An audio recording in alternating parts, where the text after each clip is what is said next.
Assalamualaikum warahmatullahi wabarakatuh. Selamat datang di podcast TPS Amla. Gimana nih kabar teman-teman semua? Semoga selalu dalam keadaan sehat ya. Oh iya, di podcast kali ini kita akan membahas topik yang menarik loh. Terutama bagi teman-teman yang masih bingung tentang profil jurusan di kampus yang nantinya akan dipilih. Jujur aja nih, masih banyak loh teman-teman mahasiswa yang mengaku masih salah ambil jurusan. Betul apa benar? Pada kesempatan kali ini kita akan ditemani oleh salah satu mahasiswa dari Universitas Muhammadiyah Surakarta. Sebelumnya kita cek sound terlebih dahulu ya. Assalamualaikum Kak Afiful, selamat siang. Apakah suara saya terdengar jelas di kakak? Waalaikumsalam warahmatullahi wabarakatuh. Selamat siang juga Kak. Suaranya terdengar jelas kok.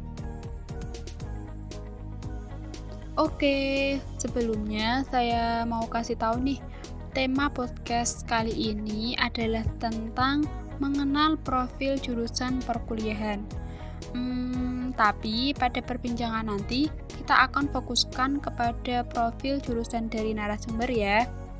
Baiklah, sebelum kita berbincang-bincang lebih lanjut dengan Kak Afiful, narasumber kita, saya akan membacakan CV dari Kak Afiful terlebih dahulu ya. Nama lengkap Afiful Fida Lestiawan, tempat tanggal lahir Kabupaten Semarang 26 Juni 2000, jenis kelamin laki-laki, agama Islam, warga negara Indonesia, status mahasiswa, alamat Batur Wetan, Batur, RT 3 RW 13, Kecamatan Getasan, Kabupaten Semarang. Riwayat pendidikan, MI Miftahul Falah Batur 1, MTS Sudirman Kopeng Getasan, SMA Muhammadiyah Plus Salatiga, S1 Teknik Kimia UMS.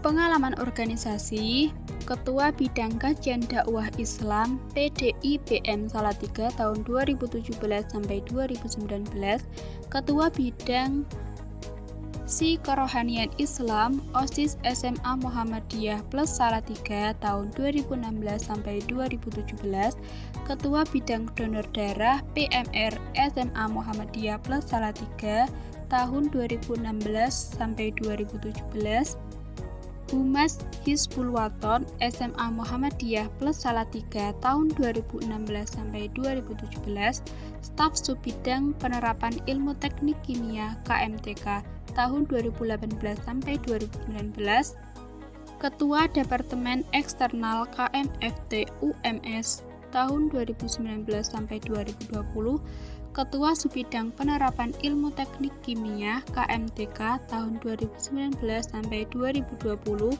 dan Sekretaris Departemen Eksternal KMFT tahun 2020 sampai 2021. Prestasi yang diraih oleh Kak Afiful diantaranya juara 2 pencak silat Ganesha Open Jateng tahun 2015, juara 2 pencak silat Salatiga tahun 2015, juara 1 pencak silat Salatiga tahun 2016, juara 1 pencak silat Olimpiade Olahraga Siswa Nasional Salatiga tahun 2016, dan juara 2 pencak silat Olimpiade Olahraga Siswa Nasional Karesidenan Semarang. Wow, luar biasa ya, banyak pengalaman organisasi dan prestasi yang telah diraih oleh Kak Afiful. Nah, itu tadi sekelumit CV dari Kak Afiful. Baiklah, tanpa berlama-lama lagi, langsung aja yuk kita akan berbincang-bincang dengan Kak Afiful. Nah, sebelum ke profil dari jurusan Kak Afiful sendiri, saya mau tanya nih, bagaimana sih tanggapan dari Kak Afiful mengenai fenomena mahasiswa yang salah milih jurusan? Dan apa yang harus kita lakukan jika sudah terlanjur masuk jurusan yang tidak sesuai dengan passion kita? Kalau tanggapanku mengenai fenomena mahasiswa yang salah program jurusan atau salah mengambil perkuliahan, nah itu sebenarnya sangat lucu. Nah, kenapa sangat lucu? Karena itu kan waktu SMA itu memang udah ada waktu itu banyak persiapan habis sebelum UN. Sekarang kan tidak ada UN ya itu. Sebelum lulus itu udah ada waktu banyak yang memang harus dipersiapkan, dipikir matang-matang lah itu nanti sekiranya apa yang kita sukai, dan kedepannya nanti mau jadi apa, dan jurusan apa yang harus dipilih. Nah itu kan memang harus sudah dipikirkan dan atas persetujuan orang tua juga itu terutama. Nanti kemudian ketika bener itu kan ambil jurusannya nanti akan lebih semangat lagi belajarnya. Nah, apabila nanti terjadi tragedi-tragedi salah jurusan dan lain sebagainya itu kan otomatis kita harus menyesuaikan diri lagi, belajar dari nol. Nah, kemudian memang harus berusaha sungguh-sungguh untuk menyukai apa jurusan yang sudah diambil gitu. Meskipun ada penyesalan, nah itu mungkin udah jalan yang terbaik yang diberikan oleh Allah. Nah itu terus semangat belajar, nanti pasti bisa kok. Enggak mungkin ada itu kata ambil salah jurusan, itu enggak ada. Yang ada itu kita itu enggak mau belajar atau mencoba hal-hal baru yang belum kita pernah jumpai, seperti itu. Jadi mungkin menurutku itu sih kalau fenomena salah jurusan, dan juga gimana kalau sudah terlanjur ke yang salah. Nah kita harus berusaha maksimal mungkin itu kalau dari aku sendiri. Yap, setuju dong dengan pendapat Kak Afiful mengenai mahasiswa yang salah ambil jurusan atau program studi. Tinggal bagaimana kita menyesuaikan diri, belajar lagi dari nol, karena jalan tersebut sudah ditakdirkan yang terbaik untuk kita. Nah, sekarang pertanyaan kedua nih Kak, tentang jurusan Kak Afiful sendiri nih, yaitu teknik kimia. Pertanyaan yang mendasar nih Kak, sebenarnya apa sih perbedaan jurusan kimia dan teknik kimia itu sendiri? Cerita sedikit boleh dong Kak, di jurusan teknik kimia yang dipelajari apa aja gitu? Ya, untuk pertanyaan kedua tadi kan, apa sih bedanya kimia sama teknik kimia untuk di perkuliahan gitu. Jadi sebenarnya kimia itu ada beberapa, ada pendidikan kimia, terus kemudian ada kimia murni, ada juga teknik kimia. Nah itu apa saja yang membedakan? Banyak sekali yang membedakan, dari yang apa yang dipelajari, kemudian nanti setelah sarjana atau lulus itu lapangan kerjanya juga berbeda, dan lain sebagainya, itu sangat banyak. Nah sebelumnya aku mau cerita dulu nih kenapa aku masuk ke teknik kimia bukan ke pendidikan kimia. Padahal dulunya dari awal-awal tuh aku pengen banget di pendidikan kimia waktu SMA, namun aku cerita cerita ke guru-guru gitu, baiknya gimana Pak Bu, saya di pendidikan kimia atau di mana gitu. Jadi banyak guru yang menyarankan, karena insya Allah kamu mampu, juga cowok, lebih baik ke teknik aja kimianya. Terus saya tanya tuh, loh apa bedanya Pak pendidikan kimia sama teknik kimia gitu? Justru beda. Kalau di teknik itu lapangan pekerjaannya yang pertama itu sangat luas, bisa di pabrik, bisa di mana saja. Pokoknya kalau di teknik itu luas, terutama di teknik kimia. Kalau di pendidikan kimia itu paling nanti jadi guru, terus kemudian lanjut S2, S3, bisa jadi dosen atau buka les privat dan lain sebagainya gitu. Namun kan itu lapangan pekerjaannya udah sangat sempit, karena mau jadi guru di zaman sekarang ini memang bukan hal yang mudah, karena begitu banyaknya sarjana-sarjana yang terbentuk tiap tahunnya dan lapangan pekerjaan yang sempit di sekolah-sekolah yang membutuhkan pengajar. Nah maka dari itu saya putuskan untuk masuk ke teknik kimia, dimana nanti kalau di teknik kimia itu banyak sekali, nanti kedepannya mau lanjut ke S2 bisa. Kalau di teknik mau nanti setelah sarjana S1 teknik kimia kemudian ambil kejurusan kerja di per bidangnya atau di bidang kimia gitu, misalnya di pabrik kimia atau di perusahaan industri itu 2 tahun, kemudian bisa juga ambil gelar insinyur. Nah, bisa sekolah keinsinyuran itu bisa juga lanjut S2 dan lain sebagainya. Jadi bedanya di kimia, pendidikan kimia sama teknik kimia itu sangat berbeda. Nah mungkin itu nanti kalau ada pertanyaan lagi, misal kurang jelas atau mau ditanyakan tentang teknik kimia, boleh silakan tanya aja. Nah, itu jawaban dari pertanyaan kedua. Nah, mengenai peluang pekerjaan nih Kak, tadi sudah disinggung sedikit. tentang jurusan teknik kimia yang peluang pekerjaannya bisa bekerja di pabrik, bisa meneruskan S2 gitu kan ya. Nah, kalau di UMS sendiri, teknik kimia ini menjadi jurusan yang minoritas atau mayoritas ya, Kak?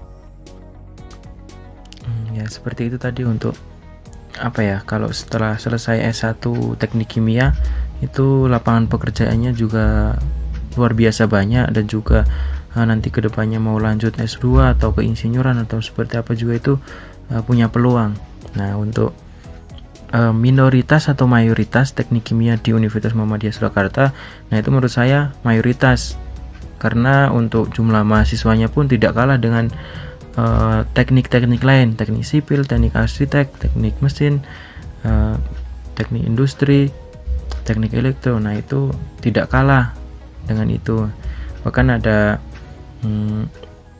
dengan fakultas-fakultas lain atau jurusan lain yang dari fakultas lain pun teknik kimia tidak kalah, dan itu menjadi salah satu sisi plus Universitas Muhammadiyah Surakarta yang memiliki program studi teknik kimia gitu. Meskipun ini akreditasinya masih B, namun semoga akreditasi berikutnya insya Allah tahun ini sepertinya itu bisa menjadi A agar lebih sempurna lagi teknik kimia di Universitas Muhammadiyah Surakarta. Wow, menarik juga ya jurusan teknik kimia ini. Nah, ini bisa buat referensi nih buat teman-teman semua yang bingung mau pilih jurusan apa. Nah, ini salah satu rekomendasi nih dari jurusan teknik kimia di UMS. Lanjut ke pertanyaan berikutnya ya, Kak. Pertanyaan menarik nih, Kak, tentang jurusan teknik kimia. Nah, kalau misalnya kita sewaktu SMA itu background-nya tidak IPA tapi IPS gitu ya, mungkin ada peluang nggak, Kak, untuk bisa masuk ke teknik kimia itu sendiri? Untuk anak IPS terutama yang waktu SMA-nya itu anak IPS tapi ingin masuk ke kimia, itu menurut saya itu tidak bisa. Nah, kenapa tidak bisa? Karena kan yang dipelajari waktu SMA jurusan IPS itu beda jauh sama kimia, bahkan tidak ada itu kimia di jurusan IPS. Nah, jadi kalau menurut saya saran untuk anak-anak IPS itu bisa masuk ke teknik, misalnya teknik informatika atau misal jurusan yang lain yang juga peluangnya banyak, misalnya di manajemen atau akuntansi dan lain sebagainya, itu juga bisa. Tapi kalau untuk di teknik kimia, nah IPS itu tidak bisa, terutama di UMS atau di kampus itu tidak ada jalur masuk teknik kimia untuk anak IPS. Nah, seperti itu. Setauku itu sih. Nah, sekarang sedikit banyak teman-teman sudah tahu kan tentang jurusan dari Kak narasumber, Kak Afiful, yaitu teknik kimia. Buat teman-teman nih yang masih bingung mau milih jurusan apa, jurusan teknik kimia ini menjadi rekomendasi banget buat teman-teman yang dulunya pernah di jurusan IPA. Terakhir nih, Kak, boleh dong kasih quotes atau motivasi buat teman-teman TPS AMLA yang masih duduk di bangku sekolah ataupun yang akan melanjutkan ke perguruan tinggi supaya semangatnya semakin menggebu-gebu. Untuk teman-teman TPS AMLA yang masih berada di bangku SMA, masih bingung mau lanjut kuliah jurusan apa, nah itu benar-benar difikirkan, minta restu orang tua dan banyak-banyak tanya ke orang yang udah pernah mengalami gitu ya, misalnya Pak Ade, Bude dan lain sebagainya, itu karena nanti penyesalan itu pasti datangnya di akhir. Kalau untuk teman-teman TPS AMLA yang udah di bangku kuliah namun ngerasa salah jurusan atau menyesal gitu, nah itu harus semangat belajar, terima saja dimanapun teman-teman semua berada, itu kasih yang terbaik dan buktikan kepada orang tua kalau saya itu mampu gitu. Intinya saya itu mampu dan saya pasti bisa banggain orang tua. Jadikan keringat orang tua, kemudian kerja keras orang tua, saat orang tua kita bekerja mencari duit untuk membiayain kita sekolah, membiayain kita kuliah, nah itu dijadikanlah salah satu alasan untuk saya harus belajar, terus belajar dan banggain kedua orang tua. Dan ingat, jangan terpengaruh oleh lingkungan, namun kitalah yang harus mempengaruhi lingkungan kita. Terima kasih. Alhamdulillah, setelah kita mendengar quote dan motivasi dari Kak Afiful, semoga teman-teman TPS AMLA lebih terpacu lagi untuk meraih cita-citanya ya. Terima kasih kepada Kak Afiful yang telah meluangkan waktunya, dan kepada teman-teman TPS AMLA, kami undur diri. Sampai jumpa di podcast selanjutnya. Wassalamualaikum warahmatullahi wabarakatuh.